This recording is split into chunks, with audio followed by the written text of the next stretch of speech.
Hey everybody, it's Jason Blaha here. Now some of you might find this boring at this point, and some others are interested, and it seems a lot of people are interested because of the messages I'm getting. And I'm actually getting people who've accused me of losing a debate, which I don't see how I've lost any debate when the weight of scientific evidence is on my side before anything even started. There's not really been a debate, there's been a discussion. And I do know that Ian says that he's going to put out a video here shortly on it because he wants to address some of the points that I made. But all of that aside, I really feel like this discussion kind of needs to be brought to a close. It's been discussed, and rather than me bring the thing to a close, I have a friend, CJ Allen, who I mentioned yesterday, who is an expert in biomechanics. This is what he's currently doing his PhD in. He does have an undergrad in it. He is a current researcher. He is a coach for actual performance athletes as well as for bodybuilders. And he actually wrote some information on this in his blog, and he addressed it on the Facebook fan page in the status I made yesterday. So if you guys want to check it out, he put a lot of material in that status, a lot of studies. And here's what this boils down to. And I know Ian's going to produce similar information because he has in the past, similar to what Sebastian did, but what they are effectively doing is creating an argument based upon basic anatomy, which is correct, and basic functions of muscles, and extrapolating from that. But the problem is that this is only looking at the basic function of the muscles. This is not looking at what happens in vivo, what happens in the real world, what happens when we study athletes in a lab, when we do longer term studies on athletes, when we observe athletes, what sort of hypertrophy and performance we see. And then when you look at that, you guys are going to find out and look at the data that CJ and other people have produced. The overwhelming majority of the scientific data is not in agreement with their extrapolations. When you start working with real athletes, you're going to find that they will develop massive, strong hamstrings without doing a single hamstring curl, and that most coaches and experts who work with real athletes really don't see the hamstring curl as a particularly useful exercise. They don't actually have any athletes do it, and I'm talking all the way up to the Olympic level.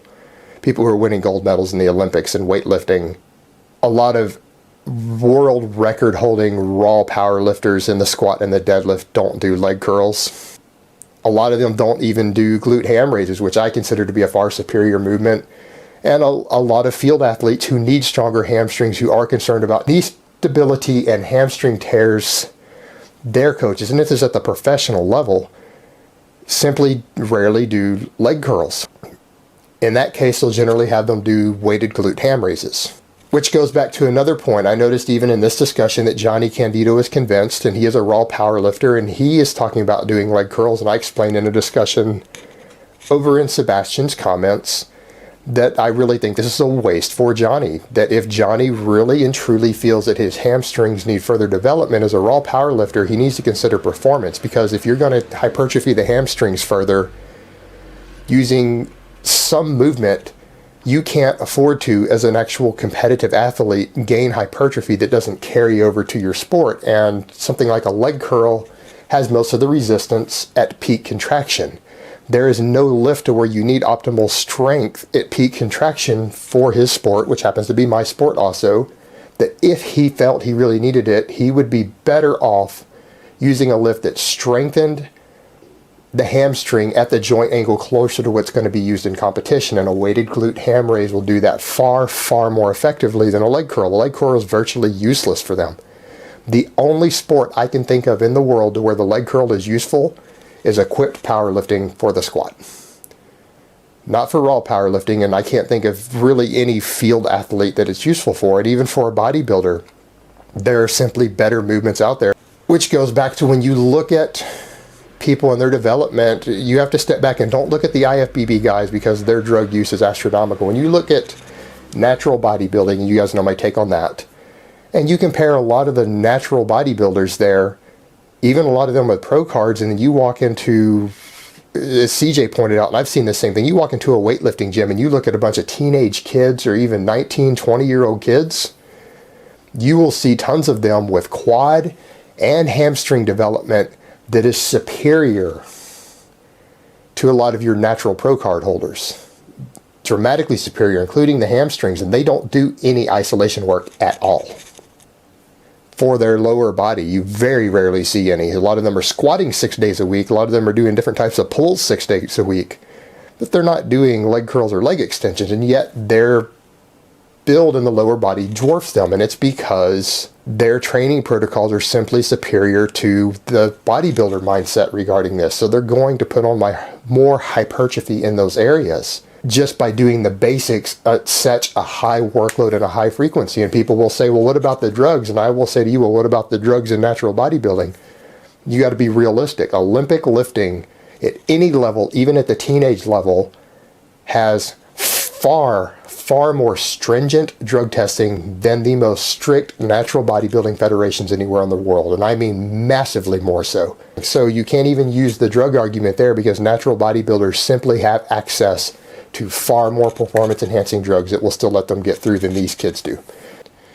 So in short, when you start looking at the way things work in the real world and you see the type of hypertrophy that's developed in different types of athletes, you will see that what I'm trying to tell you guys about a lot of these basic movements and using squats and deadlifts to do this is actually correct. And when you go look at the actual studies, the lab studies and the long-term studies, and CJ provided a lot of those, they simply do not agree with this idea that things like the biceps femoris is not heavily activated, that it doesn't grow tremendously, or that it doesn't grow stronger, or any of the hamstring heads do not develop from doing these basic movements or variations of these basic movements. And that it is very much possible to achieve maximum development of the hamstring while using them. And just like with any other lift, whether it's the glute ham raise or the leg curl or anything else, I do not like this idea, particularly for athletes. Now, bodybuilders throw everything but the kitchen sink at any lift. Because of training philosophy, they don't understand what they're doing, so they just throw random things at muscles to hope to get it right. But you don't have that type of luxury for athletes. And so when you're dealing with an athlete, you really need to assess on a case-by-case basis, is a given lift appropriate? Is it the best way to achieve a goal? And you don't just randomly throw lifts in, because you're wasting recovery ability, you're wasting time on lifts that may not give you the desired result. And you can go back and you could spend that time that you're using with these accessories focusing on the basics that you know are going to give you results. You know that if you squat more, it's going to give you results. You know if you deadlift more, it's going to give you results as long as you're recovering. So you're wasting time and recovery ability on accessories that may not be the best use of your time or energy towards reaching your goals. And I'm going to link CJ's blog down below for you guys, in case I didn't say that earlier in the video.